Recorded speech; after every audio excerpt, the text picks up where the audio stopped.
Bienvenidos a esta presentación del curso de Política y Legislación. A continuación analizaremos el accidente de Chernóbil, principalmente desde la perspectiva normativa del Decreto Único Reglamentario de Trabajo 1072, desde la resolución de estándares mínimos 0312, aunque también consideramos las normativas aplicables a trabajo en espacio confinado y minería. Para ello, asumiremos el contexto suministrado en la guía. También asumiremos el rol del Ministerio de Trabajo. Y por último, asumiremos que existe todo el material probatorio que nosotros citamos dentro de la presentación. Nuestro análisis presenta limitaciones relacionadas con los supuestos y asunciones previamente mencionados. También se limita a los temas vistos en el módulo y considera que el resultado de la investigación del accidente, tal y como se presentó en la película, es cierto. Otra limitación importante es que la historia le ha atribuido a este accidente elementos políticos y repercusiones globales que no consideramos y cuyo análisis pudiera llevar a concluir que existieron causas básicas diferentes a las expuestas en la película. La primera pregunta que resolveremos es, considerando el marco normativo del Decreto 1072 y de la Resolución 0312, ¿cómo se aplica el principio de la responsabilidad objetiva del empleador en el caso del accidente de Chernóbil? Para resolver esta pregunta conviene recordar que la Corte Constitucional ha señalado que, según el principio de la responsabilidad objetiva, las prestaciones económicas y asistenciales tarifadas y previstas por la ley se causan por el mero acaecimiento de un accidente de trabajo o enfermedad laboral, sin que para ello se requiera el concurso de una determinada conducta del empleador. Eso sí, se requiere que el empleador haya afiliado a sus empleados y que se encuentre al día con el pago de sus obligaciones en ese sentido. Asimismo, es importante recordar que el empleado también está obligado a acatar las instrucciones y normas de seguridad. Bajo los presupuestos previamente mencionados y de acuerdo con el principio de la responsabilidad objetiva, los trabajadores tienen el derecho a una serie de prestaciones asistenciales que se pueden evidenciar aquí en la pantalla, e igualmente tienen el derecho a todas estas prestaciones económicas. Ahora bien, para el caso específico de Chernóbil, la responsabilidad objetiva opera de la siguiente forma. Primero, el Decreto Único Reglamentario del Trabajo en varios de sus artículos reglamenta la afiliación obligatoria de todos los trabajadores al Sistema General de Riesgos Laborales. Y por su parte, la resolución de estándares mínimos en su artículo 27 y numerales citados aquí, no solo confirma esa obligación, sino que además la convierte en un elemento obligatorio de la auditoría de cumplimiento de estándares mínimos. Debido a que Chernóbil se encontraba al día con el pago de esta obligación, fue que, de acuerdo con el principio de la responsabilidad objetiva, en la película pudimos observar que los trabajadores recibieron atención médica y que en la webgrafía se observa que incluso recibieron prestaciones asistenciales y económicas. Buenas tardes a todos o días, depende de qué momento nos estén viendo. Mi nombre es Mario Barbosa y voy a dar respuesta a la pregunta 2 del taller. Y es básicamente pues de qué manera la responsabilidad patronal por falta de las medidas de seguridad adecuadas podría ser aplicada al incidente y qué sanciones se derivarían de dicha responsabilidad en Colombia. Antes de dar respuesta, expondremos primero un vacío normativo muy importante, pues que diríamos del análisis, cuyas consecuencias potenciales sobre trabajadores, empleadores, contratistas y sobre la población general podrían ser altamente lesivas. Posteriormente presentaremos las causas básicas e inmediatas del accidente junto con los incumplimientos que se encontraron frente al decreto 1072 del 2015 y la resolución 0312 del 2019. Finalmente se establecerán los fundamentos de derecho y las sanciones que correspondan. Muchas de las causas básicas del accidente, y eso es algo que queríamos aclarar, pues que es un vacío que encontramos, y dado que en Colombia pues es un país que pues importa toda la tecnología y no la produce, resulta que digamos que la normatividad actual eh, pues no tiene dentro de su jurisdicción el diseño de dispositivos, ¿cierto? O sea, las posibles consecuencias que pueda tener un mal diseño de una tecnología importada están por fuera de la jurisdicción colombiana. Y pues básicamente pues tendrían ellos que tener como personería jurídica y no necesariamente se tiene que implementar para poder, digamos, importar una máquina y empezar a producir, ¿no? Entonces, pues eso deja básicamente, pues exime a los proveedores internacionales de responsabilidades que tengan que ver o cuya causa básica sean o recaigan sobre el diseño de la tecnología. A continuación expondremos cada una de las causas sin profundizar en las normas, dado que esto se hará en la sanción, en la parte de la sanción. Básicamente en el primer punto encontramos que pues faltó una solución efectiva para la pérdida del suministro, es decir, una doble redundancia en términos del suministro de electricidad, ¿no? En este caso pues son falta de controles, ¿no? En el diseño, pero también pues digamos en la implementación de procedimientos. Faltó una buena matriz de identificación de peligros y riesgos, ¿no? Porque probablemente allí hubiese emergido esta situación. El programa de prevención de accidentes mayores, ¿no? Y el sistema de gestión de seguridad de procesos para accidentes mayores, pues también brilló por su ausencia, ¿no? Una de las otras grandes causas y que tuvo impacto digamos, en muchas subcausas es la política de ahorro de costos que pues impactaba a toda la URSS. Entonces, pues aquí el material de construcción para las puntas se consideró que era grafito, lo cual pues fue uno de los principales errores técnicos que ocurrió. En este punto, de pronto, lo más importante aquí para no redundar es que pues, la falta de asignación de recursos financieros es un punto grave, ¿cierto? O causa de este accidente, ¿no? Una de las que vamos a denunciar. Esta política de ahorro de costos, ¿no? También, pues, pues digamos que como que la planeación no fue la correcta, ¿no? Un edificio de contención que pudiera prevenir o reducir el daño, ¿no? Esto es muy aunado, si bien no es una cosa estrictamente necesaria, digamos que, y que perfectamente pues podría no usarse, pero sí sería una buena gestión de los riesgos, ¿no? Que es muy similar a lo que ya habíamos expuesto en la causa 2. En el punto 4 pues faltaron unos enclavamientos, ¿no? Que impidieran el botón que pues activara la parada de emergencia, ¿no? Eh, pues para evitar, digamos, esta conducta que fue una de las críticas para el accidente. Prosiguiendo por estas causas, ¿no? Que son correspondientes a la parte del diseño, ¿no? Pues se le ocultó, ¿no? La falla fue ocultada, ¿no? A todo el personal y que ya estaba establecido como una falla en anteriores accidentes, ¿no? Como el accidente nuclear de Leningrado, ¿no? Entonces, aquí falta definitivamente pues una participación en la capacitación del sistema de seguridad y salud en el trabajo y pues las disposiciones relativas a las situaciones de emergencia. En cuanto a las causas básicas correspondientes al prearranque, pues aquí la falsificación de documentos, ¿no? Eh, Dado que pues las pruebas de seguridad nunca se culminaron y entraron a producción sin haberlas realizado, ¿no? Esto también fue una falta al debido procedimiento y la debida diligencia. En cuanto a causas básicas e inmediatas relacionadamente directamente con la prueba como tal, ¿no? Porque estas eran causas previas, eh, pues la gerencia decidió proseguir con la prueba a pesar de todas las condiciones adversas, ¿no? En términos del horario la disposición de los trabajadores, ¿no? Y aquí dentro de los criterios incumplidos, ¿no? Está pues la obligación de protección y seguridad, ¿no?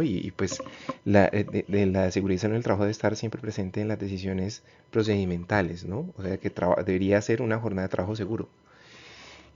Falta pues el riesgo, la evaluación del riesgo psicosocial, que yo no sé si es un constructo que aplique para la URSS, pero en la normatividad colombiana tendría que estar muy claro los límites de acoso laboral, sobre todo porque el acoso laboral no incrementa la productividad, ¿no? Eso es una cosa que hay que dejarla clara, ¿no? Entonces, eh, Y bueno, falta capacitación al personal, que entre otras cosas está como muy alineado con esto del acoso laboral, ¿no? Es básicamente presionar a la gente para que la producción incremente, ¿no? Aunque no, creo que la evidencia muestra lo contrario. Siguiendo con la falta digamos, de la prevención, pues el protocolo de la prueba de seguridad estaba absolutamente, pues no ajustado a la realidad y pues eso es básicamente hacer una adecuada gestión del cambio, ¿no? Los empleados a cargo del núcleo pues no informaron si se encontraban capacitados y demás, pero pues es que esta situación de estar en un régimen de este estilo pues impide poder hacer controvertir la autoridad, ¿no? Entonces allí estaría, pues no se ha hecho el análisis, ¿no? Este último punto es un poco más técnico, ¿no? Pero eh, sin considerar pues el envenenamiento por xenón, ¿no? Luego de una carga inicial durante 10 horas, pues se dio la orden de reducir la carga, ¿no? Y pues esto no era técnicamente adecuado, igual que en la causa 7. Siguiendo con estas causas pues relacionadas con la prueba de seguridad, eh, pues ante una situación totalmente inestable, ¿no? Se debió haber deshabilitado, ¿no? El control LAC y habilitar el control global. Y esto condujo pues a una posterior caída, ¿no? Sin el control. Pues en un nivel donde ya es imposible pues que el xenón se queme, ¿no? Ya era irreversible en ese punto la situación. Se dio orden de no realizar la parada de emergencia, ¿no? Y en lugar pues se ordenó incrementar la carga, ¿no? Pues básicamente faltaron al procedimiento, ¿no? Que entre otras cosas no era claro si existía. Eh, Básicamente yo creo que esto fue acoso laboral y presión para la productividad sin tener en cuenta los criterios técnicos. Finalmente, pues tenemos una anotación acá, ¿no? Y es que pues se presionó ese botón de apagado, ¿no? Y pues esto fue lo que detonó la explosión, ¿no?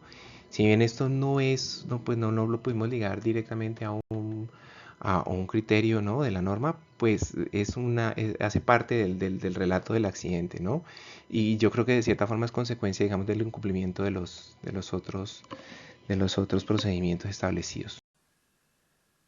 Una vez identificadas las causas, las normas que se incumplieron y los criterios incumplidos de esa norma, pudimos formular los cargos, establecer los fundamentos de hecho y de derecho, igualmente establecer las sanciones con su graduación y proporcionalidad según la ley. Aquí sí nos vamos a detener un poco. El primer cargo formulado fue incumplimiento normativo frente a la gestión de peligros y riesgos en la fuente. Esto debido a la falta de diseño seguro del reactor y de sus componentes críticos. Los fundamentos, de hecho, por los que planteamos ese cargo son básicamente las causas 1, 2, 3, 4, 5 y 6, que son todas las del diseño y la del prearranque, la de la falsificación del documento de completitud de la construcción. Las pruebas con las que establecimos que efectivamente esto se había incumplido fueron los planos de diseño de ingeniería, los testimonios, el dictamen pericial de la Organización Internacional de la Energía Atómica. El fundamento de derecho es que se incumplió con el artículo 2.2.4.6.8, numerales 5 y 6, que son del decreto del DUR de trabajo, que básicamente son los que establecen las obligaciones del empleador y la obligación de cumplir con las normas. También se incumplió con el artículo 33 de la resolución de estándares mínimos, que es básicamente el de establecer el programa de accidentes mayores.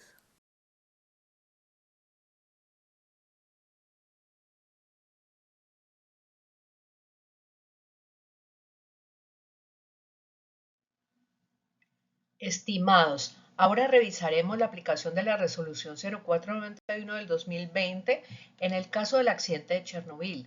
donde se nos pregunta qué medidas debieron haber sido tomadas para prevenir la exposición de los trabajadores a riesgos en espacios confinados. Para dar esta respuesta, hemos planteado una tabla en donde vamos a mostrar el requisito normativo, cuál era la condición esperada para Chernobyl y cuál fue el incumplimiento respecto a una base normativa. En el punto número 1 podemos analizar la identificación de espacios confinados en donde debemos clasificar el espacio confinado de acuerdo al tipo de riesgo. Entonces, podría ser un espacio confinado 1 y 2 y también clasificado como una atmósfera grado A. El incumplimiento es que ni siquiera consideraban este sitio como un espacio confinado. No había, por lo tanto, señalización de riesgos atmosféricos ni radiológicos, que era la principal fuente de riesgo, y por lo tanto no había una implementación de un programa de gestión que protegiera a los trabajadores en ese tipo de espacio confinado, el cual es una excavación que se estaba realizando.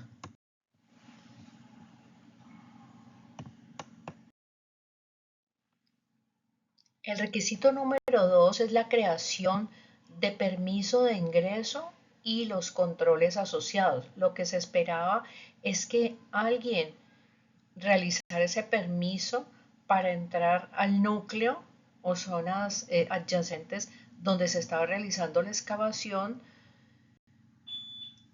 Los trabajadores autorizados pudieron ingresar a esa zona de acuerdo a un procedimiento de entrada a espacios confinados. El incumplimiento observado es que se notó que el ingreso no tenía ningún tipo de control ni autorización o validaciones que les permitiera realizar una entrada segura de los mineros a la zona.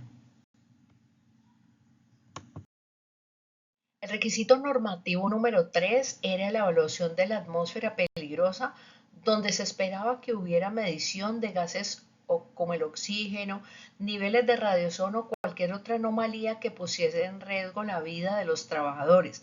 El incumplimiento observado se traduce en esa falla de monitoreo de condiciones ambientales antes del ingreso y durante la operación de excavación.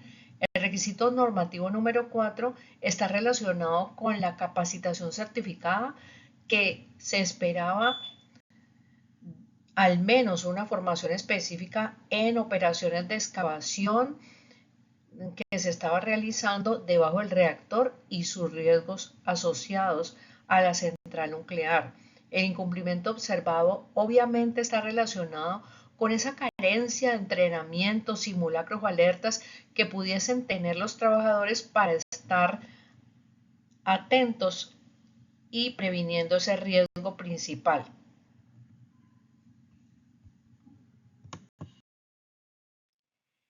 El requisito normativo número 5 está relacionado con el uso de elementos de protección personal obligatorios.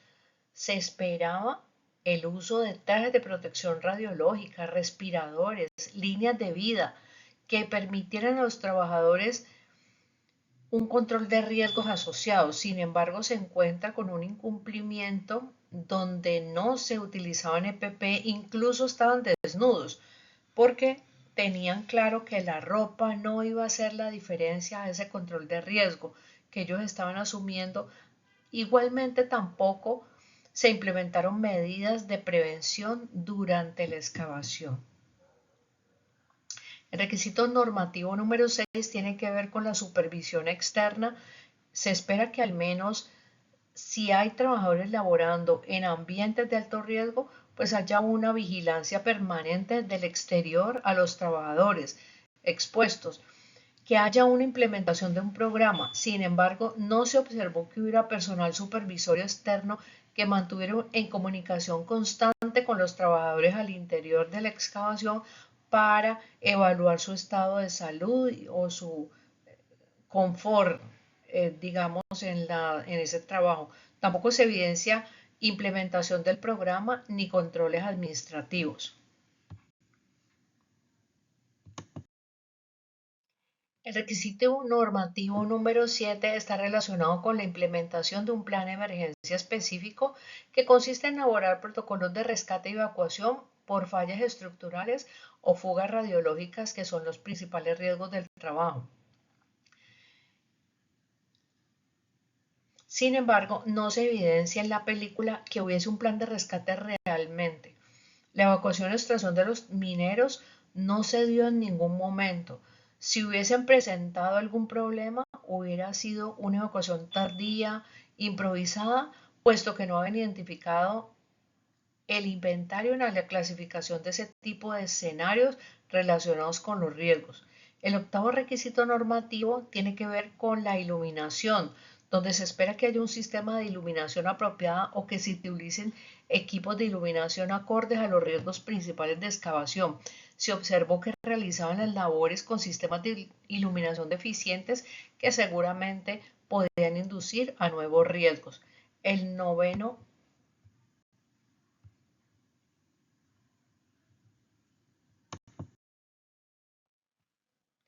El noveno requisito normativo está relacionado con el sistema de ventilación, donde se esperaba que permitieran la reducción de la temperatura y se eliminara el riesgo por posible deficiencia de oxígeno, presencia de gases tóxicos como el dióxido de carbono y el ácido sulfídrico, al igual que presencia de partículas debido a esta actividad que se estaba realizando.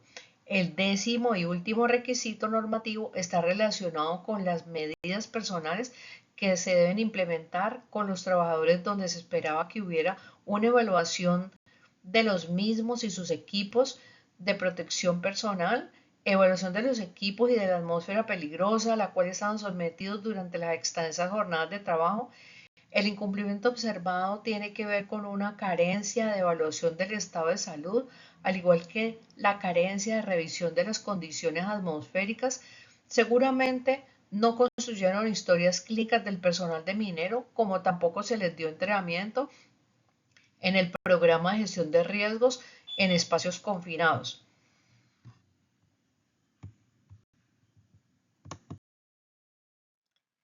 En estas dos diapositivas nos parece valioso mostrar cómo un programa de gestión de espacios confinados posee cuatro pilares principales, que son la evaluación y prevención, la formación y capacitación, equipos y procedimientos operativos, al igual que la supervisión y control.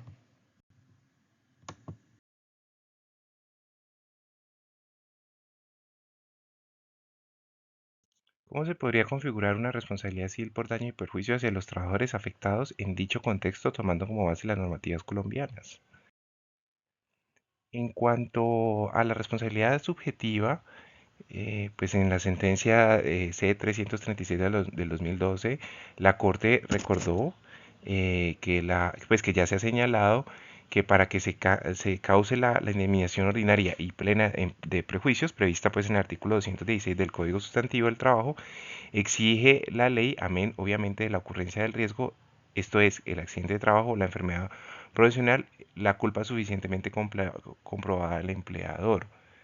Vamos a listar algunos elementos para dar una respuesta más estructurada a la pregunta, ¿no? Primero, si ocurrió un daño, ¿no? Como ustedes pueden ver, pues los trabajadores sufrieron lesiones y en efecto, pues esto está ya declarado en el Código Civil y en el Código Sustancial del Trabajo, en el artículo 2341 y en el 16, la relación laboral estaba establecida, ¿no? Que pues, como pueden ver acá los artículos del Código Sustancial del Trabajo y la Ley 1562 del 2012, la culpa era del empleador porque fue quien diseñó el dispositivo, que en este caso el reactor nuclear, sin tener en cuenta todos los riesgos posibles y todos los escenarios, ¿no? Entonces esto es una negligencia grave, ¿no? Diferente es, por ejemplo, el caso del reactor de Japón, donde se superaron todas los posibles escenarios y aún así el reactor entró en fusión, ¿no? Y pues esto implica una infracción normativa, claramente. Aquí hay unos derechos fundamentales vulnerados, ¿no? El derecho a la vida, a la salud, a la dignidad, a la información, al trabajo digno, ¿no? Que están pues consignados en nuestra constitución política, ¿no? Y pues la responsabilidad civil, ¿no? Extracontractual derivada pues del ejercicio de una actividad peligrosa, ¿no?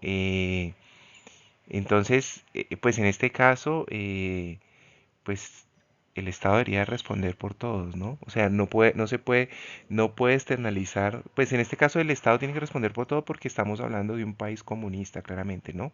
Pero si fuera una empresa privada, la empresa privada tendría que responder ante todo, porque, y esto es un dilema que siempre ha estado en la producción, ¿no? Que siempre se externalizan riesgos y estas externalidades las termina asumiendo la sociedad civil y el Estado, ¿no? Entonces, en este caso, paradójicamente, el Estado es quien genera el riesgo, ¿no? Entonces, y bueno, esto ya está constatado también en el Código Civil.